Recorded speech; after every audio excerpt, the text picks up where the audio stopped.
LFM va savoir pourquoi. Et il y a tout pile 50 ans, nous quittait Pablo Picasso. Lui qui est né à Malaga en 1881 et qui a marqué l'histoire. Il est considéré comme étant l'un des fondateurs du cubisme notamment.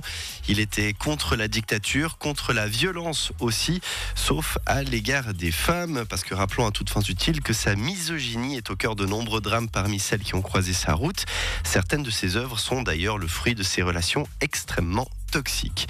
Donc j'ai trouvé quelques faits intéressants sur sa vie, son œuvre. Si on prend votre carte d'identité à vous deux, il y a combien de prénoms et de noms ? 2 ou 3. Ouais, bon, il y en a 3. C'est Guillaume, ouais. Martin, Jetta. Ça va. Eh bien, Pablo Picasso, c'était beaucoup plus. Savez-vous combien ? Oh, allez, 8. S'il nous challenge, je pars sur 10. Ah, Eh bien, c'est plus que ça. Son nom complet lors de son baptême était composé de 23 noms. Pablo, Diego, José, Francisco, de Paola, Juan, Nepomuceno, María de los Remedios, Cipriano, de la Santísima Trinidad Mártir, Patricio, Clito, Ruiz y Picasso. Pardon à toutes les personnes hispanophones qui nous écoutent. Il faut une carte à 3 là. Ah ouais, là, Très pratique. carrément un dictionnaire. On va continuer à faire du mal à la langue de Miro. Quel a été le premier mot, selon la légende, prononcé par Pablo Picasso ? Indice, c'est en lien avec son métier. Pintura. Ah, on n'est pas très loin de ça. ouais, aquarelle. C'est très bon Je ça. suis pas hispanophone. Ouais, si non, on jamais. prend un mot en Au cas où. français et puis on bien sûr, change un petit peu bien le sûr. son. Il aurait prononcé les 3 lettres P-I-Z, PIS, qui serait un diminutif de lapis. Lapis, c'est le L-A-P-I-Z qui signifie crayon. L'histoire est jolie. Bah oui, il D'accord. aurait d'ailleurs démarré son aventure artistique dès l'âge de 7 ans, formé par son papa. Il faut rappeler que ce dernier était professeur d'art et peintre. Quand on parle de Pablo Picasso, on parle d'un artiste extrêmement prolifique. Combien d'œuvres aurait-il réalisé ? Tout confondu, hein, peinture, illustration, sculpture.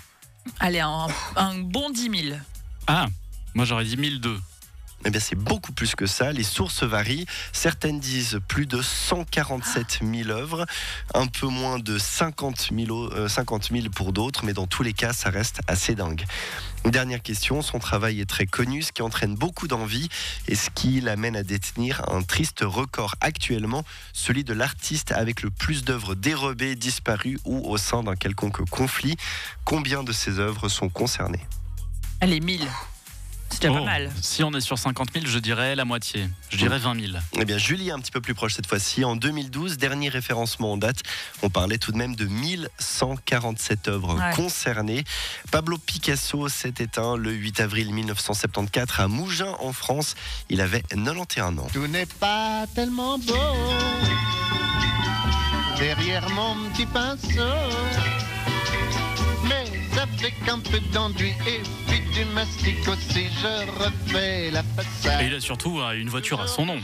Oui, C'est vrai. qui est la pire voiture de l'histoire. Hein. C'est vraiment la plus moche. J'ai raté problèmes avec Citroën. Ah oui, on fera ça. Bah, il y a la Fiat Multipla aussi. Ah oui, non, Oui, celle-ci, celle-là, c'était c'est la parti. pire. Sûrement C'est celle-là la pire, t'as raison. On reparlera voiture une autre fois. Ce ne sera pas dans On va savoir pourquoi.